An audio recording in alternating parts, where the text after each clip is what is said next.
Graça e paz da parte de Cristo. Meu nome é Marcelo de Souza.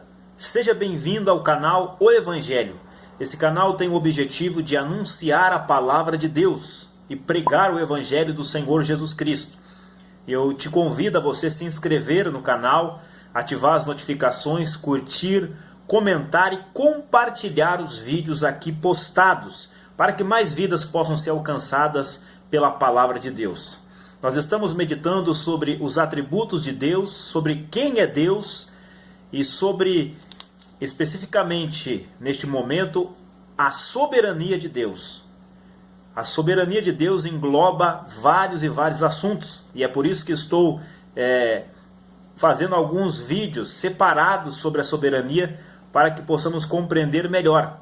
Mas entendemos pelos vídeos passados que Deus é soberano sobre a natureza, sobre o homem, sobre as atitudes dos homens, sobre os governos e sobre todas as coisas, porque Deus é Deus. Se Ele não é soberano, Ele não é Deus. Mas Deus é soberano. Mas entra a pergunta: se Deus é soberano, controla todas as coisas, guia todas as coisas, faz todas as coisas conforme o conselho da sua vontade, como diz Efésios capítulo 1, versículo 11, então aonde fica a minha responsabilidade? Aonde fica a responsabilidade e a culpabilidade do homem? Nós temos que tratar esse assunto, pois você deve estar pensando que, já que Deus é soberano, então eu não sou responsável. Então eu não tenho culpa de nada, porque Deus assim quis, então isso aconteceu. Isso leva você ao fatalismo. Mas a Bíblia mostra que há a soberania de Deus e que ela não anula a responsabilidade do homem. Ou seja, Deus é soberano, controla todas as coisas, governa e está no controle de todas as coisas. Está soberano sobre todas as coisas, inclusive as decisões dos homens. Mas a Bíblia, que é a nossa regra e manual, a nossa regra de fé e prática, ela mostra as duas coisas: a soberania de Deus e a responsabilidade humana. E aqui que entra a questão. A nossa mente finita, a nossa mente humana, a nossa mente terrena não consegue entender e compreender essa tensão, que para nós é uma tensão, mas para Deus não é. Nós não conseguimos aceitar as duas coisas, a soberania de Deus e a responsabilidade do homem. E aí que entra grupos de interpretações. Um grupo chamado hipercalvinismo, que diz que como Deus governa, é soberano e exalta demais a soberania de Deus, como Deus realmente deve ser exaltado pela sua soberania, mas esse grupo nega a responsabilidade do homem, ao ponto de dizer: não é preciso evangelizar, não precisa fazer nada, que Deus já fez tudo e vai acontecer e assim. Então eles negam a responsabilidade deles. Mas há outro grupo chamado arminianismo. Não o arminianismo clássico, mas o arminianismo que destes séculos agora, do século 21, que já é mais um semi-pelagianismo, eles dizem que tudo é o livre-arbítrio. É o livre-arbítrio do homem que decide, é o homem que decide, mas eu quero que você entenda, existe sim liberdade do homem, mas nós temos que entender o que é livre-arbítrio. Quem teve livre-arbítrio? Livre-arbítrio, quem teve foi duas pessoas, chamada Adão e Eva. Eles sim tiveram livre-arbítrio porque foram criados sem pecado. Foram criados santos e puros. E eles tinham a opção de escolher algo contra a sua natureza. Como a Bíblia mostra que eles tiveram o conhecimento do bem e do mal, ou seja, eles optaram pelo mal em desobedecer a Deus. Eles tinham a capacidade, eles eram santos em sua natureza, mas eles escolheram o mal. E a partir desta escolha humana, a partir da queda de Adão e Eva, o pecado entrou no mundo. E junto com o pecado as consequências. E uma dessas consequências é a perda do livre-arbítrio. O homem é escravo do pecado. O homem é escravo dos seus desejos pecaminosos. Jesus, em João, capítulo 8, versículo 34, diz que aquele que comete o pecado é escravo do pecado. Nós nascemos escravos do pecado. Isso encontra-se na doutrina da depravação humana, mas não é o caso aqui. Mas o homem nasce em pecado. Davi vai dizer no Salmo 51 que ele nasceu em pecado concebeu a mãe dele. Então o pecado, o mal do pecado, ele está em nós seres humanos. Desde Adão, todos pecaram.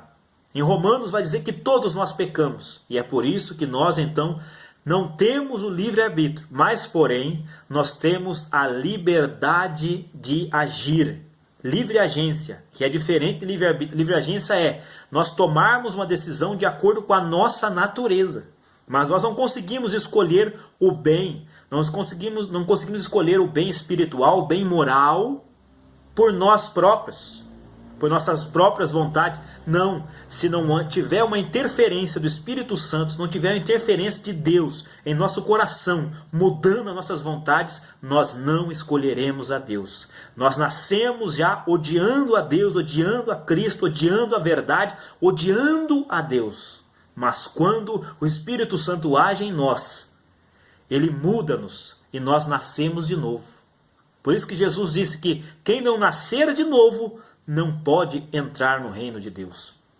E mais para frente vai dizer que esse nascimento não é na vontade do homem, não é vontade da carne, não é vontade de varão, é na vontade de Deus. Então, livre-arbítrio não existe mais. O que existe é liberdade de agência. Nós podemos agir, escolher o pecar mais ou pecar menos, ou um pecado maior ou menor, mas todos nós somos escravos do pecado. Todos nós estamos mortos espiritualmente. Em Efésios vai dizer que nós somos mortos em nossos delitos e pecados. Então, como estávamos falando sobre a soberania de Deus, responsabilidade humana, aqui entra a questão. Existe a responsabilidade do homem? Sim. Por mais que a minha e a sua mente finita não consegue compreender a soberania de Deus e a responsabilidade do homem, não conseguimos conciliar as duas coisas, a Bíblia mostra com muita clareza. E é aqui que nós vamos ler os textos das Escrituras, da Escritura Sagrada. É aqui que nós temos que basear a nossa crença. E eu por muitas vezes fiquei revoltado, porque ao ler a Escritura, a minha mente não conseguia juntar as duas coisas, e eu na minha pecaminosidade, na minha incredulidade, na minha mente finita, não conseguia compreender as coisas aqui registradas. Mas vamos ler o que a Bíblia diz. Vamos ver o caso de José. José e seus irmãos. Quando José foi para o Egito, veja coisas más, quantas coisas aconteceu, seus irmãos o venderam, tentaram matar. Mas olha só o que vai dizer a Bíblia. No livro de Gênesis capítulo 45, versículo 7, diz assim. Vamos ler o 4. Disse José a seus irmãos: agora chegai-vos a mim. E chegaram-se. Então disse: eu sou José, vosso irmão, a quem vendestes para o Egito. Olha a responsabilidade deles. Eles fizeram isso, venderam José. Agora, pois, não vos entristeçais, nem vos irriteis contra vós mesmos, por me haverdes vendido para aqui. Porque para a conservação da vida, Deus me enviou adiante de vós. Porque já houve 2 anos de fome na terra, e ainda restam 5 anos em que não haverá lavoura nem colheita. Olha só agora. Deus me enviou adiante de vós, para conservar vossa sucessão na terra e para vos preservar a vida por um grande livramento. Assim não fostes vós que me enviastes para cá, e sim Deus, que me pôs por pai de Faraó, e senhor de toda a sua casa, e como governador em toda a terra do Egito. Então veja só, a Bíblia está mostrando que José está dizendo: a vocês me venderam, mostrando que eles eram culpados daquilo que eles haviam feito. E eles, na agência deles, na liberdade de agir deles, eles agiram, mas eles jamais pensaram em sua cabeça, em sua mente, que estariam fazendo a vontade de Deus, estariam cumprindo os desígnios de Deus. Ele estava agindo na maldade deles, no ódio que eles tinham do irmão dele. e também na inveja que eles tinham do irmão deles. E eles estavam agindo na sua maldade. Eles eram livres para fazer isso. E eles agiram na sua maldade. E fizeram tudo o que eles fizeram com o irmão deles. Mas a Bíblia vai dizer que tudo aquilo que aconteceu era plano de Deus. Deus exerceu a sua soberania, agindo através da atitude dos homens, dos irmãos de José, que fizeram todo aquele mal que fizeram a ele. E aqui está as duas coisas. Onde está a soberania de Deus? Ele diz, Deus me pôs por pai. Ele diz, vocês intentaram o mal, mas Deus o tornou bem. Vamos ler no 50 que vai dizer isso. 50, versículo 20 diz, vós na verdade intentaste o mal contra mim, porém Deus o tornou em bem para fazer como vedes agora, que se conserve muita gente em vida. Então o desejo dos irmãos José era fazer o mal, era por ódio, por inveja que eles tinham de José. Mas o desejo de Deus era cumprir o seu propósito de levar José até o Egito e lá exercer o seu plano, a sua vontade. Então vemos as duas coisas.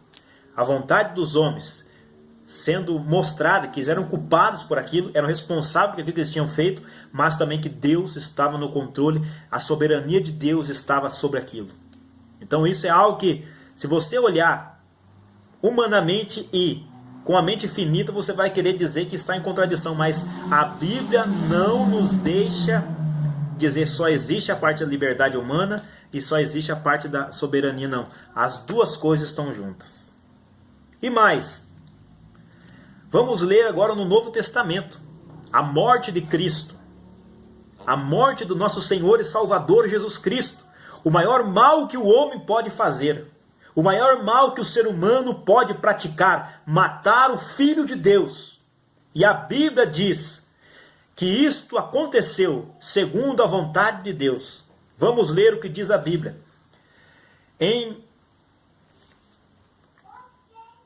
Em Lucas, capítulo 22, e versículo 22 diz assim, dizendo, e na verdade, o Filho do Homem vai segundo o que está determinado, mas ai daquele homem por quem é traído.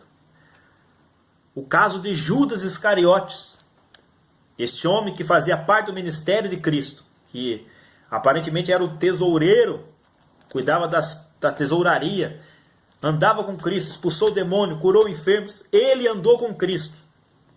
E Jesus, diante da mesa, diz, uma das mãos aí que está sobre a mesa é do traidor. Os discípulos então, mas Senhor, é eu. Aí Jesus disse, na verdade o Filho do Homem vai conforme está determinado. Pare por aqui. Está determinado que o Filho do Homem morra e seja traído. Em Zacarias capítulo 11, versículo 12, está dizendo que ele seria traído. Seria morto, em Isaías 53. Mas Jesus disse, está determinado que o Filho do Homem irá morrer. Isso aí está a soberania de Deus, o decreto de Deus, a vontade de Deus, desde o Antigo Testamento, mostrando o que aconteceria com Cristo. Mas Jesus disse, mas ai daquele por quem ele é traído. Está culpando Judas. Está dizendo que era decreto, que era determinação de Deus que acontecesse isso. Mas ai de Judas por estar fazendo aquela atitude. Judas era mau. Judas mostrou várias vezes. E quando aquela mulher lavou os pés de Cristo com seus cabelos, jogou aquele óleo, aquele unguento, ele disse, olha que desperdício. João disse que olha que desperdício. Então depois ali ele sai para trair Jesus. Ele era um homem que era mau. Ele era um homem que era mau. E por isso que Deus assim mostra que ele era responsável. Porque depois ele diz, eu traí sangue inocente. Ele mostra a responsabilidade dele. E aqui está o mistério. Deus determinando e o homem responsável. Um mistério para nós, mas a Escritura revela isso. E o escritor Lucas, os apóstolos escreviam e neles não haviam esta preocupação eles colocavam isso, falavam isso. Então, vemos que a morte de Cristo estava decretada. Vamos ler mais alguma coisa. Atos capítulo 4, versículo 27 e 28 diz: Porque verdadeiramente contra o teu santo filho Jesus, que tu ungiste, se ajuntaram não só Herodes, mas Pôncio Pilatos, com os gentios e os povos de Israel, para fazerem tudo o que a tua mão e o teu conselho tinham anteriormente determinado que se havia de fazer. Olha o que a Bíblia diz. Aparentemente parece contraditório, mas é o que a Escritura está revelando. Isso é chamado antinomia. Duas verdades que estão, porque parece que estão em conflito, que parece que estão tensionadas, mas na verdade, para nós que somos humanos está tensionada, mas Deus não vê problema algum nisso. Então, olha o que diz a Bíblia. Juntou-se Herodes, Pôncio Pilatos, os gentios e o povo de Israel. O que eles fizeram? Veja o que eles fizeram.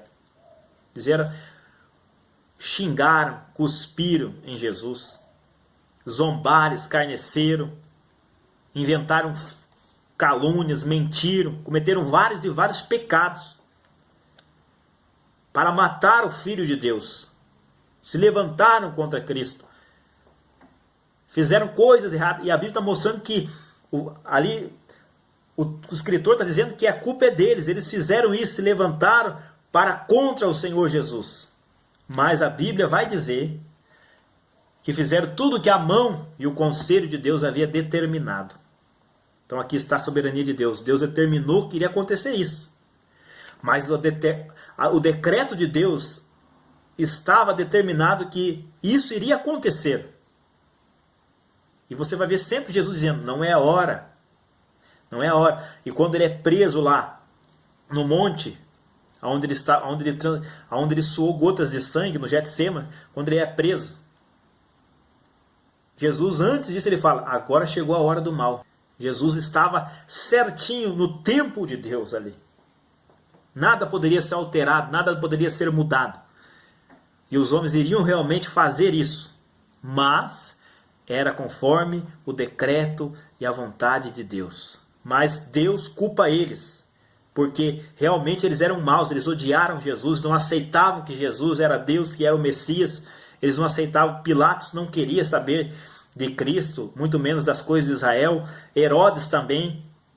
Mas tudo isso estava conforme a determinação de Deus. Aqui vemos a responsabilidade deles de fazerem isso. E eles pagaram por isso, muitos pagaram. Todos, na verdade, pagaram por seus erros, pelos seus atos, pelos seus pecados cometidos. Aquele povo que dizia, lança sobre nós o seu sangue, deixa que o sangue dele caia sobre nós. Realmente depois caiu. Foi terrível o que aconteceu com Jerusalém, como Jesus havia profetizado, que 70 anos depois aconteceria. Mas isso aqui encontra-se nas coisas que para nós são insolúveis. Na teologia, ela é insolúvel porque tem também Atos. No capítulo 2, versículo 23, também vai mostrar essas duas coisas.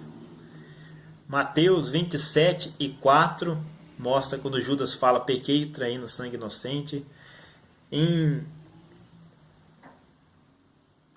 Isaías capítulo 10, versículo 5, vai mostrar a Síria também, Deus usando a Síria para cumprir os seus propósitos. Então a Bíblia está cheia, eu poderia aqui, ficaríamos mais e mais tempo falando sobre isso. Então fica esse vídeo para sua meditação. Deus é soberano e você é responsável. Se você fez alguma coisa, você pagará pelas suas coisas que você fez. Mas tudo isso está debaixo da soberania de Deus. Deus na eternidade viu tudo isso. Então, que Deus possa abrir o seu entendimento, porque isso só é através do Espírito Santo agindo em nossa mente, em nosso coração, abrindo o nosso entendimento e tirando a venda dos nossos olhos. Que Deus te abençoe. Até o próximo vídeo, se Deus assim quiser. Que Deus te abençoe em nome do Senhor Jesus.